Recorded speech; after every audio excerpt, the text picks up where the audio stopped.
In this question, we have to find the integration of 8 to the power 1 plus x, 4 to the power 1 plus x, and 2 to the power 2x, which is written in the denominator. So if I will bifurcate everything, you will write as 8 to the power 1 plus x, and this one can be written as 4 to the power x. And next value that we can write, that is equal to 4 to the power 1 plus x, and this one will be written as 4 to the power x, and here you will write it as dx. So what we can do, we can write the value as 8 into 8 to the power x and 4 to the power x plus 4 into 4 to the power x and 4 to the power x, and here you will write dx.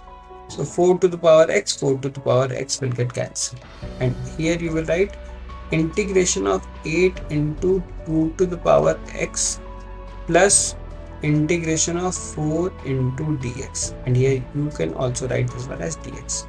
So integration of 2 to the power x can be written as 2 to the power x log of 2 plus integration of 4, we can write it as 4x plus of c. So this is the integration that you will get.